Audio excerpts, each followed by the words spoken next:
Support for this podcast comes from the St. Alphonsus Neuroscience Institute, offering technology to provide treatment for neurological, neurosurgical, and neurointerventional conditions. This includes a dedicated neurotrauma ICU for critical care of the brain or spine and a 24/7 stroke team. More at stalphonsus.org.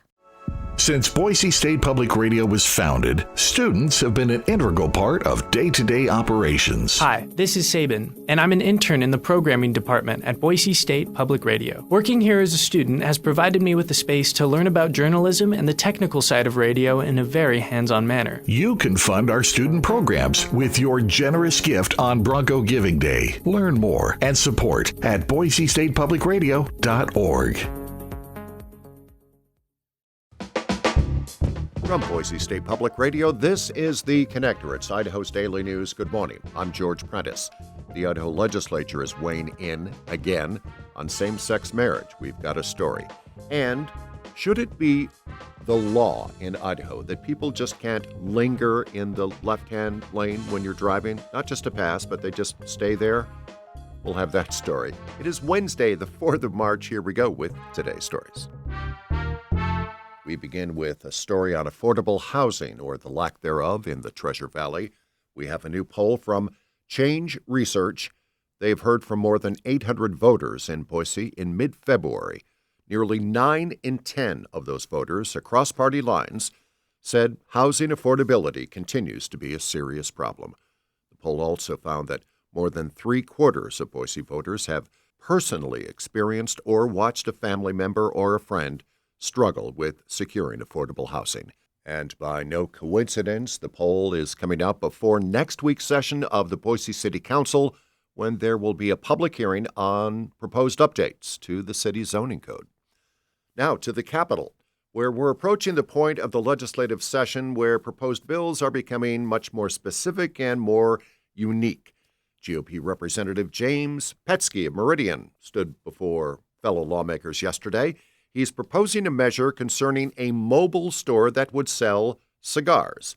Tobacco licensing in Idaho can only be tied to a physical address, a brick-and-mortar store. That essentially just carves out a very specific niche case for a business like this to operate and to get a tobacco permit through the Department of Health and Welfare. An interesting note, the bill did not surface in the Business Committee. Instead, it was introduced yesterday in the House Health and Welfare Committee because Health and Welfare is the entity that issues licenses to sell tobacco. The committee agreed to give the bill a full public hearing. At the Capitol, Idaho House lawmakers will once again consider telling the U.S. Supreme Court to overturn its ruling, which legalized same-sex marriage. James Dawson reports. The non-binding resolution says the decision in Obergefell versus Hodges violates the long-standing religious definition of marriage between one man and one woman. Republican Representative Tony Wisniewski, who sponsors the measure, says including same-sex partnerships under the definition is a, quote, defilement of the word. He says the court decision should be reversed, regardless of collateral damage to existing unions. To continue an erroneous decision because there might be consequences in the future is certainly not a legitimate way of looking at the issue. Republican Representative Aaron Bingham was one of 4 no votes against the resolution. I do feel like that it's important that we work together to find ways to compromise and to live together in peace and mutual respect. The measure now goes to the House floor for consideration. James Dawson, Boise State Public Radio News. This week, at the Idaho Legislature, a new bill was introduced.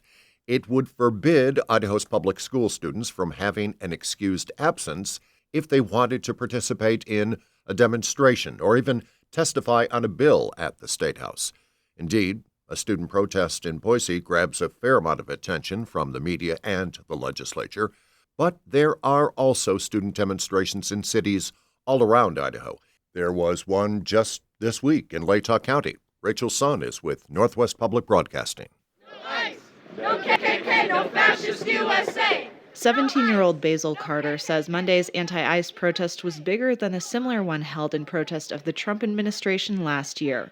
ICE was always brutalizing innocent civilians, but I think Alex Preddy and Renee Good and Keith Porter Jr., they're deaths that are known to the public now.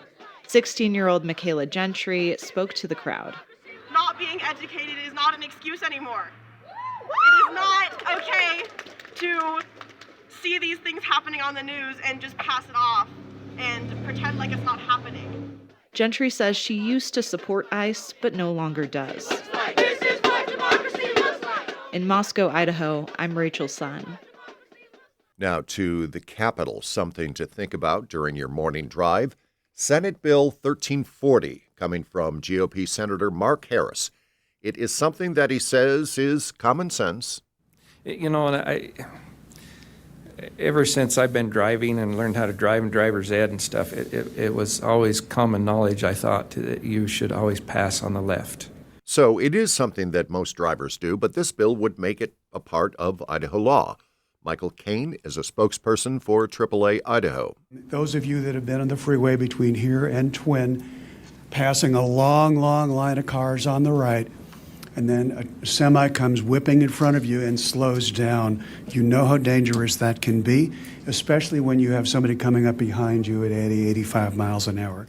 Idaho State Police helped write the bill. Again, if it becomes law, drivers must stay in the right lane unless they're passing or preparing to pass. If you were to be stopped by law enforcement, it would be an infraction. Penalty fees would be $75. It passed unanimously yesterday through the Senate Transportation Committee. And that is today's episode of The Connector. I'm George Prentice. Don't forget, later today, we've got All Things Considered 4 to 6, the biggest stories of the day, thoughtful commentaries, insightful features, and our Troy Oppie bringing you all the local news. Join us on the radio, and we stream at BoiseStatePublicRadio.org. I'll be back here on Thursday. Thank you so much for listening.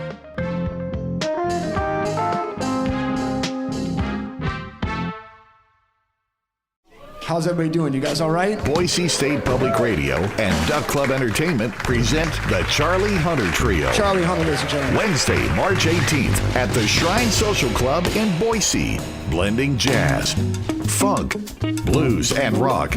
Hunter is a guitarist, producer, and bandleader who will present his unique finger-picking technique on custom hybrid guitars. Tickets are available now at theduckclub.com.